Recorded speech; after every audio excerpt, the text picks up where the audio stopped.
poznávaš, že si nepominuteľný, v pravde jediný. Ako by si mohol, poznajúc seba, múdry, túžiť po pozemských statkoch?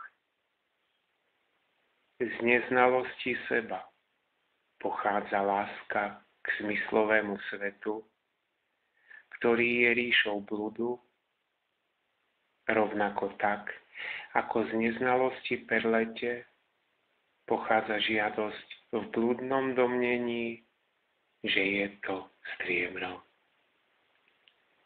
V čom sa všetko toto trblieta ako vlny v mori? To som ja. Keď si to poznal, prečo ešte blúdiš ako úbožiak?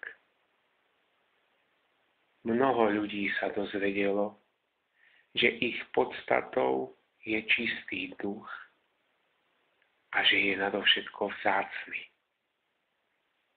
A predsa zostávajú zajatcami zmyslových radostí a tak upadajú do nečistoty.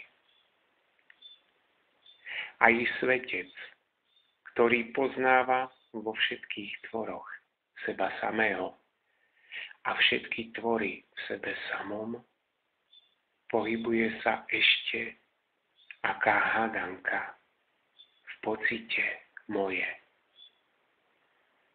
Aj ten, kto má svoje útočisko v najvyššej jednote, rozhodnutý pre spásu ako najvyšší cieľ, upadá ešte aká hádanka do područia žiadostí, uvedený do zmätku učením o slasti.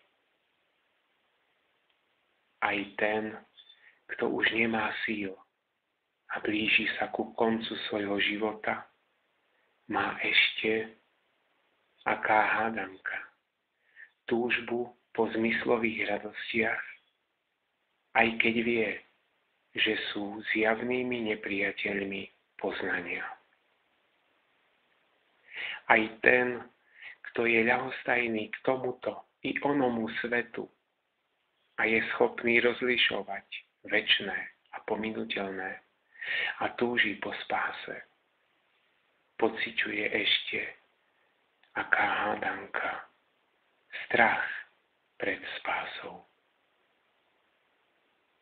Ale múdry, či sa mu dostáva starostlivosti, alebo je sužovaný, vidí všade iba samého seba a nepociťuje ani radosť, ani hnev. Na svoje vlastné telo, ktoré sa pohybuje, pozerá ako na telo niekoho iného. Ako by sa mal vzrušovať pri chvále alebo potupe.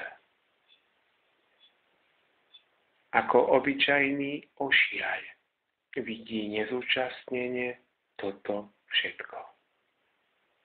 Ako by sa mal, keď má múdru myseľ, chvieť, aj keď hľadí tvárou v tvár smrti.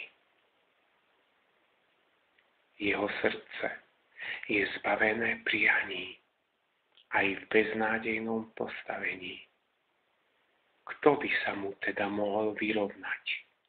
Jemu, ktorému celkom stačí poznanie seba. Kto sám zo seba vie, že tento viditeľný svet nie je nič, o čom by mal, keď je múdrej mysle, ešte uvažovať. Toto chcem podržať, tohto sa chcem vzdať. Kto vyhladil zo svojho vnútra všetko poškvrňujúce, ľahostajný k dvojiciam protikladov a zbavený všetkých očakávaní, tomu nespôsobuje ani radosť, ani strásť, nič z toho, čo mu osud prináša. Nuž, kto múdro poznal seba a hravo sa oddáva stanlivej hre zmyslových radostí, čo by mal mať ešte spoločné s ľuďmi zapletenými do blúdu, ktorý ich ženie večným kolobehom životov? Kto je takto múdry, zostáva vo vnútri nedotknutý dobrom ani zlom, pretože čistý azúr nesplýva s dymom, aj keď sa tak oku zdá. Ako veľká duša poznal, celý tento svet, to som ja. Kto by mu teda mohol brániť, aby sa pohyboval, ako sa mu páči? Lebo medzi všetkými tvormi je jedine múdry, schopný povzniesť sa nad náklonnosť a odpor. Kto poznáva, že jeho vlastná podstata je bez čohokoľvek druhého a že je pánom celého sveta, koná, čo mu príde práve na myseľ. Veď mu odnikiaľ nehrozí nebezpečenstvo. Nie je nič, čo by sa ťa dotýkalo. Si čistý. Z čoho sa si teda praješ sa vymaniť? Rozpusť mnohosť sveta. Takto kráčaj k splynutiu. Z teba všetko vystupuje ako bubliny z mora. Takto poznaj samého seba ako jediného. Takto kráčaj k splynutiu. Aj keď je všetko pred tvojimi očami, je to iba zdanie a nie je to teda v tebe nepoškvrnenom. Rozvinulo sa to ako had, o ktorom sa ukazuje, že je iba obyčajným povrazom. Takto kráčaj k splynutiu. Podobám sa na nekonečný priestor,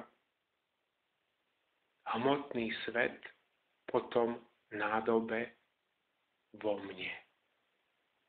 To je poznanie.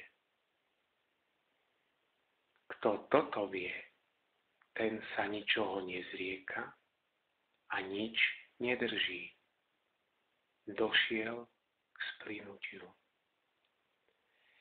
Podobám sa veľkému oceánu, tento svet vlnám. To je poznanie.